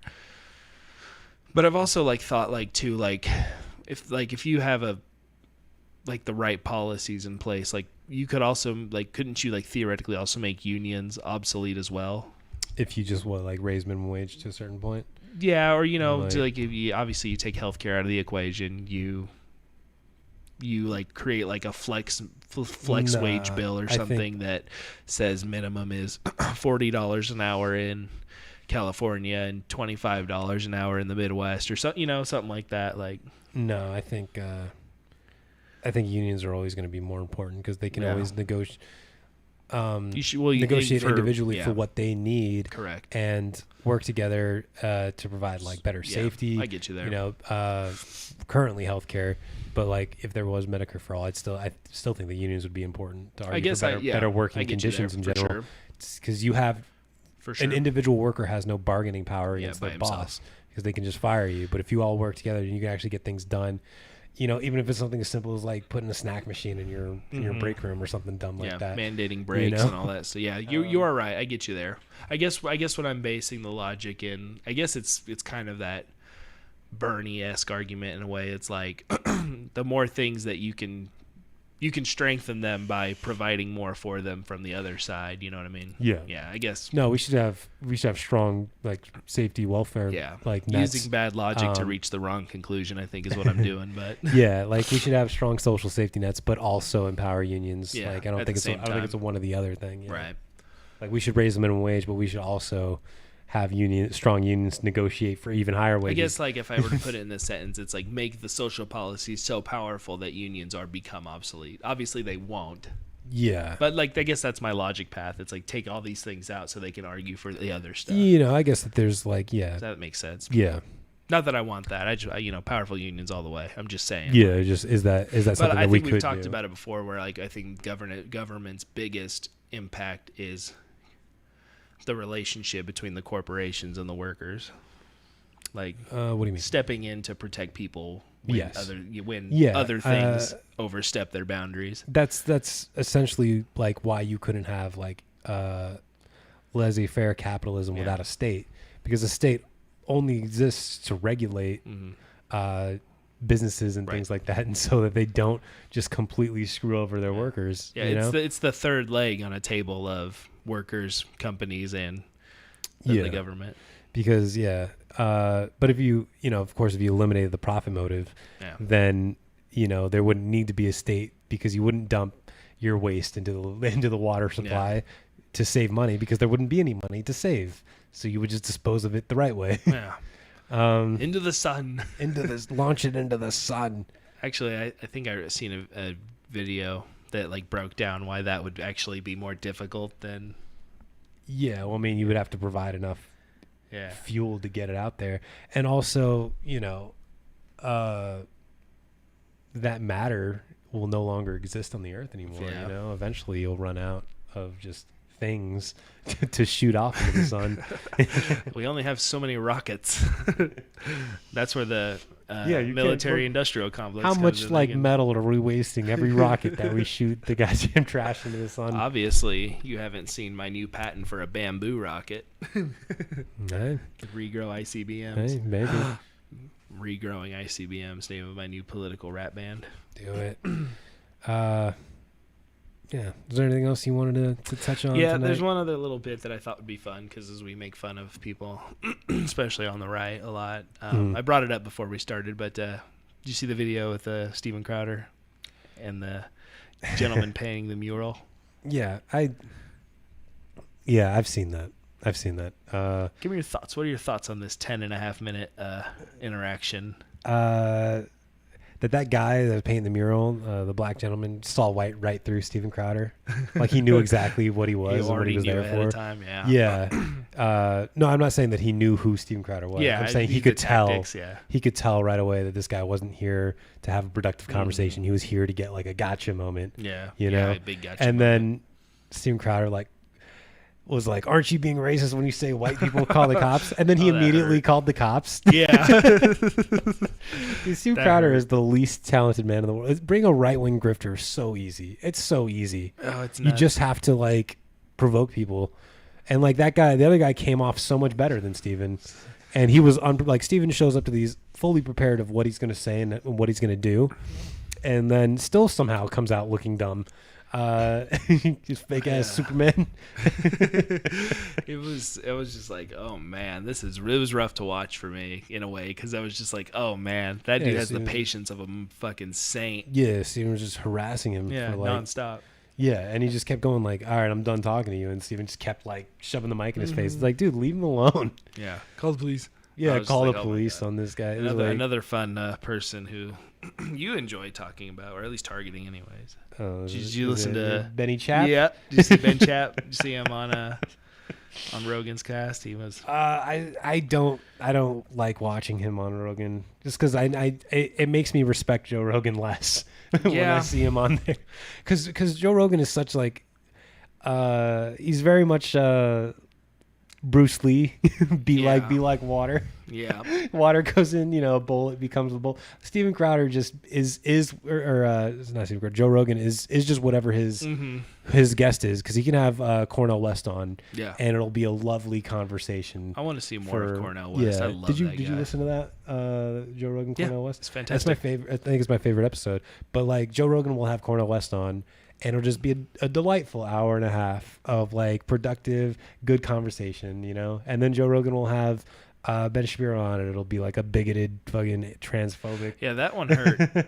That one hurt. I listened to like an hour of it, and it was funny because in one hand he's talking about like how Corona broke out because of the protests, but then on the other hand he's like this data and facts driven guy, because he used that He's argument not. like he's not. He used that argument like 20 times during this podcast. Yeah. But then like I'm like everybody pretty much like in one like segment, like Joe was like, well, UV light kills all the corona, and Ben's like, oh yeah, that's true.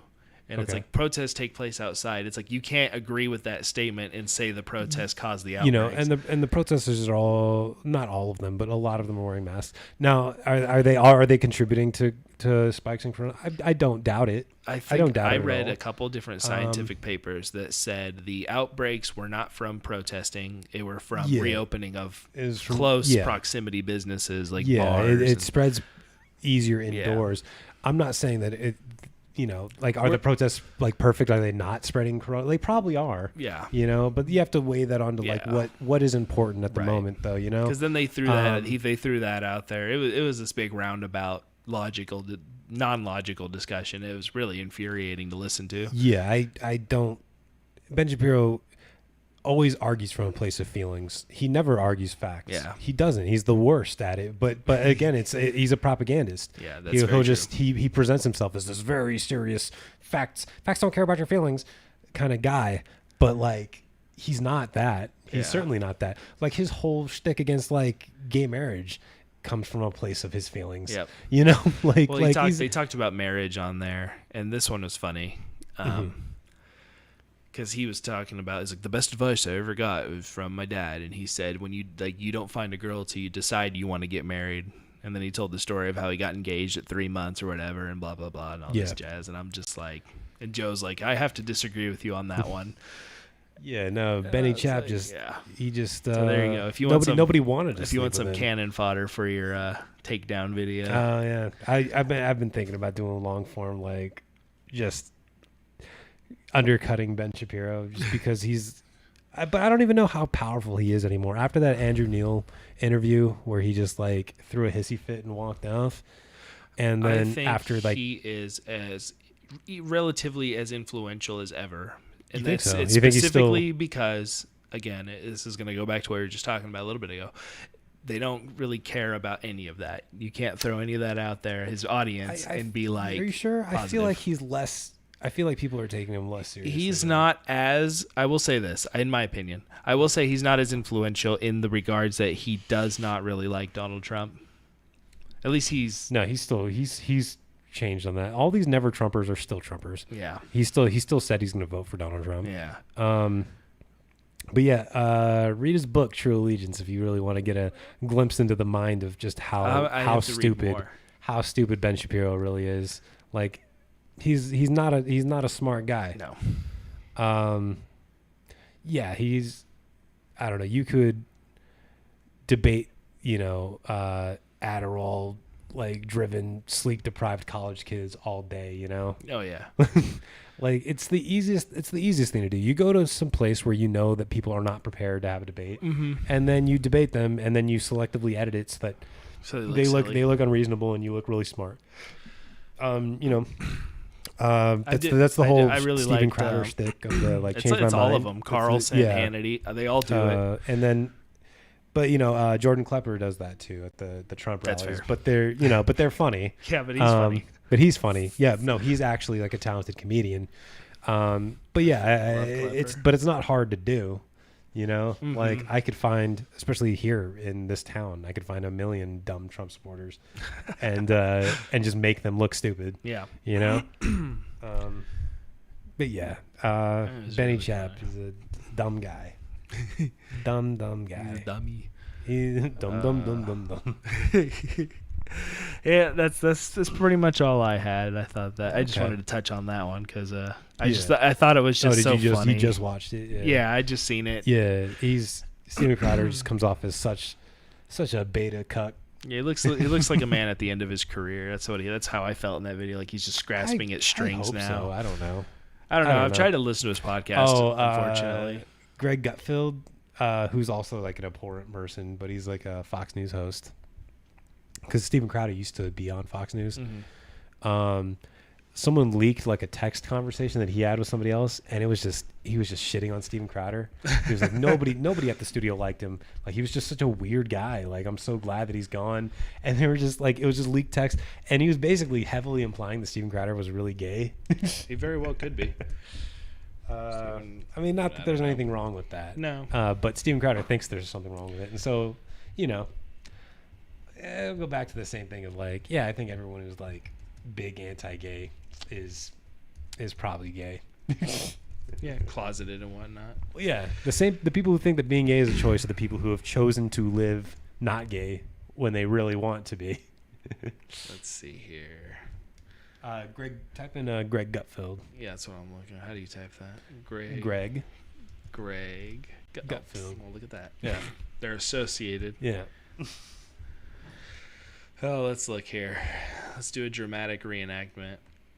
Oh, look at that. He's fucking wearing his muscle shirt in that picture, too. Look at that. We got to get jacked. Let's see. He's in love with his body. Me thinks he's got an issue with his sexuality, which is fine. Yeah, any chance he... Other person. Any chance he can get, he's shirtless or in drag. Tight yoga pants. Followed up with, it's so obvious to everybody but him. Yeah. He's always like a Chippendales. He was only at FNC for 6 months. We hated him. Then he acts like he was this badass who left Fox News. None of us could stand him. Fantastic. Yeah. And Greg Gutfeld, for the record, is also awful. Yeah. Look, But, it's funny watching them eat each other out. Like, things can be, we don't have to be 1,000% against every single thing. Like people that we dislike can do hilarious things. That we can make fun of. And that's hilarious. That's hilarious. Greg Gutfeld, I like slightly better than Steven Crowder. Oh boy. So, yeah. Look at this tweet from Greg Gutfeld. Oh no, it's trash, isn't it? It is. The worst offenders in these BLM protests are white. Aren't they guilty of culturally appropriating a movement? I mean, I don't feel like that's entirely off base. A lot of the rioting and a lot of the looting and a lot of the destruction of property has been perpetuated by like white agitators who thought were sort of like bad faith actors in there. I get that, but knowing who this guy is, yeah, but knowing everything else, I know what he's actually actually know saying. that you don't care about it, Greg Gutfeld. You're just like he's being facetious. Is that the word? Yeah. Interesting. Yeah, cool. But those funny texts that Greg Gutfeld sent. We're gonna launch a new segment on this podcast. That's what we're gonna call it right wing Twitter or something like that. We're just gonna take down.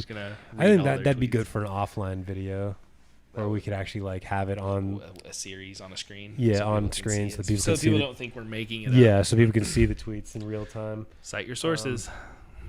Yeah, we're going to be doing a call-in show eventually at some point. I think we've been talking about doing that since So, like our first episode, and we've never done it. Eventually, yeah. Yeah, We're gonna expand this thing. We're gonna yeah. launch a bunch of new podcasts. Probably not, but we will probably get on Facebook eventually. Yeah. All right. That's the goal. The next one. So, guys, this was a fun one. You'll have an hour and a half or so, give or take, on the audio version. There are 2 exclusive conversations that we had in between segments that you can go on YouTube and listen to the whole thing. Check it out. We talked about fluoride a little more in depth off podcast, and we talked about I don't even remember what the other one was. It's so exclusive. I couldn't probably even, aliens. It was probably aliens. We'll be talking a lot more about aliens as information comes out. Yeah, All right. it'll be fun. So, check it out. Give us share the podcast with your friends if you like it. Sour Source on all streaming platforms. YouTube, Twitch. Yep, YouTube, Twitch, Spotify, Apple, iHeart, several others that I couldn't tell you. I've never checked our You know what, like, my friend... our data on iHeart. You know what, my friend once told me, because when we launched the podcast, I don't think we were on iHeart. Oh, okay. And I believe I have it set up. I'm going to have to go look, because now I'm going to feel like a tool if I don't. But he told me, he's like, if your podcast ain't on iHeart, it ain't a real podcast. And I was like, really? So now we got to like, make sure we're on interesting. iHeart. I've never heard iHeart before. But Yeah. Spotify and Apple, definitely the big 2. You can check it out online, I think anchor.fm. I think iHeart's pretty big though too. Yeah. I think they were podcasts like before Spotify. I think Spotify used to be just Yeah. like music specifically, Right. and kind of Before branched they into got podcasts. We're on But you know, SoundCloud. We're on... Yeah, so check us out, share it, tell your friends if you like it. We're just, I think what makes us different from other people, we're just 2 normal guys on the ground level, calling it like we see it. Yeah. All right, We're man. not bought out by corporate interests. All right, No, not yet, but not yet. willing We're to wor- sell out, we're willing to working sell at it. out to whoever. That's right. I'll do a pivot. I'll be right wing. I'll completely I'll do a flip. super right-wing show and tweet leftist material. Yeah, from the second I get some of that Coke money, we're done. Pivot to the Game right. over. All right, see you later, guys. Later.